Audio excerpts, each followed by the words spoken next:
Assalamualaikum warahmatullahi wabarakatuh. Perkenalkan, nama saya Nurliana Hamsatun Siregar, SPD MPD. Saya adalah Kepala TK Hajacut Nyawan yang beralamat di Jalan Banda Aceh Medan, kilometer 8,5, Gampong Lambaro, Kecamatan Ingin Jaya, Kabupaten Aceh Besar, Provinsi Aceh. Saya adalah salah satu peserta pendidikan inklusif tingkat lanjutan. Dan pada kali ini kami sedang mengerjakan modul 1 topik 2.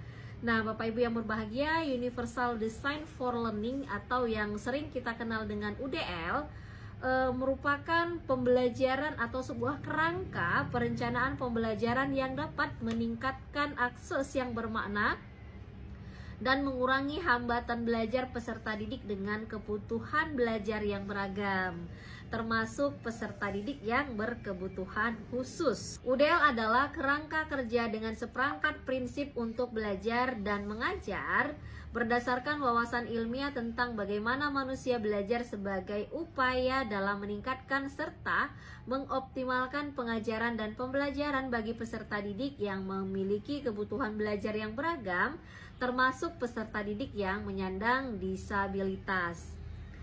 Adapun tujuan UDL ini adalah memberikan kesempatan yang sama bagi semua peserta didik untuk berhasil. Kemudian yang kedua, menciptakan lingkungan belajar yang menantang, bermakna, dan fleksibel yang bekerja untuk semua peserta didik. Yang ketiga, mengembangkan berbagai metode pengajaran untuk menghilangkan hambatan belajar.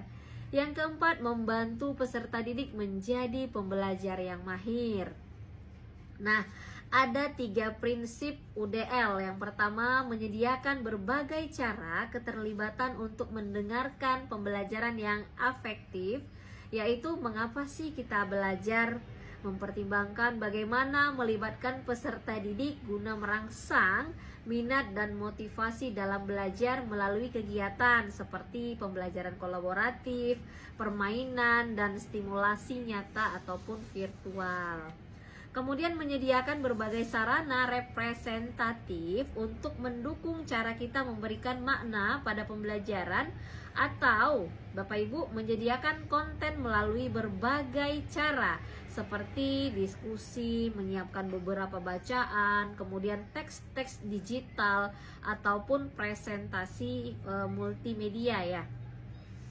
Kemudian menyediakan berbagai cara, yaitu berupa tindakan ekspresi sebagai upaya dalam mendukung cara belajar yang strategis, yaitu bagaimana kita belajar memberikan kesempatan kepada peserta didik untuk menunjukkan pemahaman mereka dalam berbagai cara, seperti melalui tes, membuat misalkan sebuah tulisan ya, kemudian melalui seni, presentasi multimedia, ataupun mungkin rekaman digital seperti pada hari ini.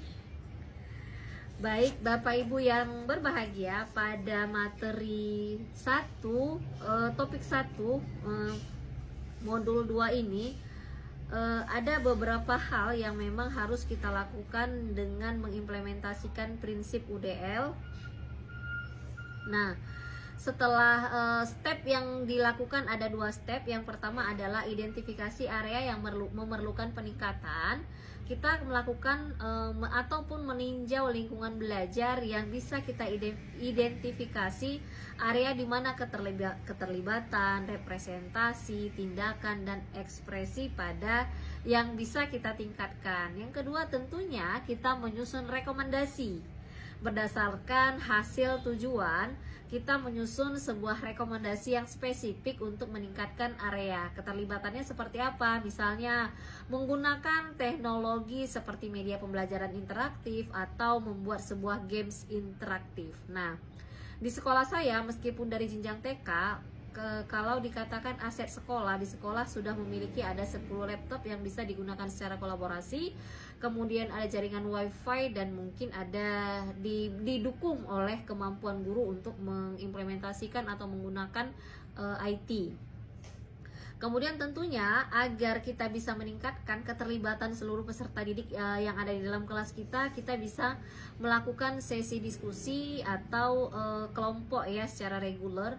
Kemudian pada sesi representasi kita meminta anak untuk mempresentasikan hasil kerja mereka di depan kelas ataupun menggunakan visualisasi infografis ataupun video yang mewakili sebuah konsep. Misalnya ada beberapa hal yang tidak bisa kita sampaikan kepada peserta didik yang memang runut ataupun sulit. Jadi lebih mudah seorang guru itu menyampaikannya dalam bentuk video, sehingga ketika mereka melihat dan menyaksikan video itu maka mereka bisa memahami materi yang ingin kita sampaikan. Nah, setelah itu ada namanya tindakan.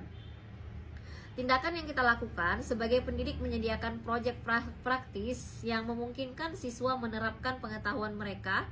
Kemudian sebagai pendidik di jenjang PAUD mengadakan games atau lomba atau acara-acara yang memotivasi siswa, mendorong untuk mereka lebih terlibat secara aktif.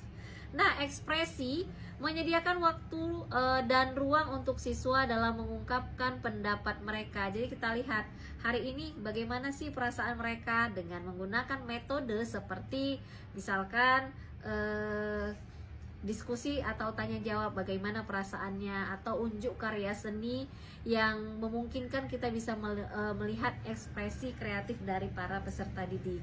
Nah, selanjutnya kita akan mengimplementasikan rekomendasi kita dengan menerapkan secara bertahap dan tentunya kita perlu untuk memantau hasilnya dan menyesuaikan berdasarkan umpan balik yang kita terima dari para peserta didik. Tentunya rekomendasi untuk meningkatkan keterlibatan, representasi, tindakan, ekspresi di lingkungan belajar termasuk di dalamnya penggunaan teknologi interaktif, sesi diskusi kelompok, kemudian games interaktif, kemudian proyek praktis, kemudian metode ekspresi kreatif. Implementasi ini kita lakukan secara bertahap berdasarkan kondisi dan kemampuan para peserta didik yang ada dalam lingkungan belajar kita. Baik Bapak Ibu, mungkin hanya itu yang bisa saya sampaikan dalam ringkasan modul topik 1 ya. Modul 2 ini semoga dapat dimaklumi, intinya saya tetap mau belajar. Terima kasih. Assalamualaikum warahmatullahi wabarakatuh.